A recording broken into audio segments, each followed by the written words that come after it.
Hey everybody, JT the Soccer Scholar talking about match day 5 for the GMC. This is the boys video. Let's get to it. First, a recap for your match day 4. A wild matchup there between Lakota West and Mason. It ended up being a 1-0 victory for the Comets.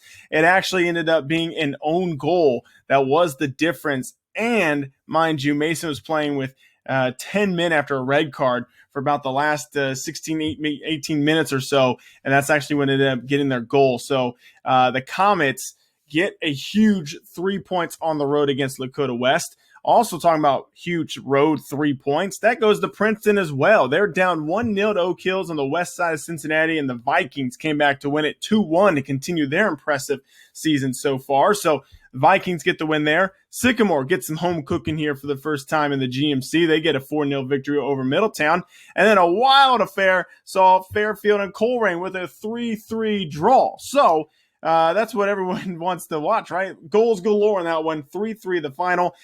You also had Lakota East was supposed to host Hamilton, but I believe some COVID issues with the Big Blue results in that one being postponed to later on in the season. So look at your table now. Mason with the huge 3 points on the road, go to 4-0-0 in the GMC. That's 12 points for them. And then because of Fairfield and Colerain drawing, now you got a 5-point cushion if you're the Mason Comets. So Comets got some leeway up there now. Colerain, Fairfield, and now Princeton all tied in for that second place position with 7 points apiece after that Princeton victory in the draw from Fairfield and Colerain. Sycamore with their home win gets up to 5 points. Lakota East remains at 4, but that's also 2. Don't forget, folks, you can see right there with the GMC record, 1-0-1. That's because Lakota East and Lakota West haven't quite played yet.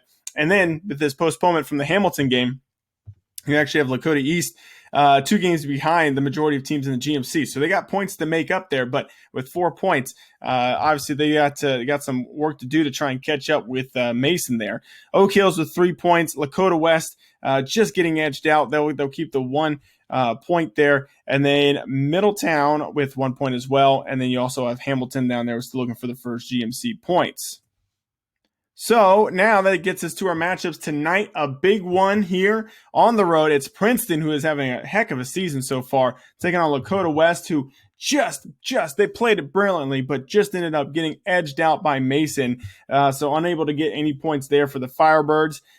Look, Princeton doing very well this season, and if this was on a road contest for the Vikings, it put me in an interesting position. But remember, I get the home side victory or the visitor victory or draw. And because of that, I think I will take the Firebirds to at least pick up a point. I honestly think it might be a point. But Firebirds looking to try and kick things up in their season. Princeton looking to stay up there in the second place position. I think it's going to be a good one.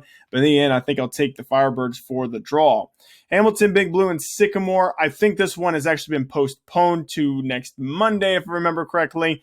So we won't necessarily get into this one. We'll save it for that time being. But I think Sycamore goes on the road and gets the victory whenever they play this one. Middletown hosting Fairfield. Obviously, Indians looking to try and bounce back from that draw. They picked up a point against Colerain, but they kind of pushed them further away from Mason, and they already had that loss to the Comets. Meanwhile, Middletown looking to kind of bounce back from that 4-0 defeat to Sycamore.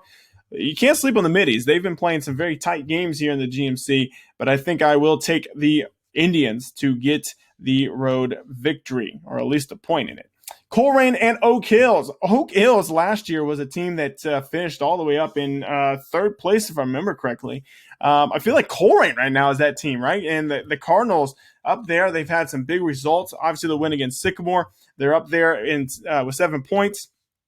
I'm actually going to take the Cardinals to get the 3 points at home against the Highlanders. I think it's going to be a grind out, like 1-0, 2-1 type of result, but I'm going to go with the Cardinals in this one. And then this one brings us to the biggest matchup tonight, a big one overall. It's big every season, it seems like, but Mason is hosting Lakota East. This is Judgment Week for the Comets. They had Lakota West on the road on Tuesday. They have the Thunderhawks tonight at home, and then they have St. X at home on Saturday. But this one's going to be big because if Mason wins this one, the Comets are going to be in a big, easy position to, I wouldn't necessarily say cruise the GMC, but definitely control their fate by a lot. So the Comets looking to try and get all 3 points. Lakota East trying to just get a point on the road might not actually be enough. I think the Thunderhawks might have to win it to really give Mason a shot at it. I think in the end, I think that because of that, the Comets might get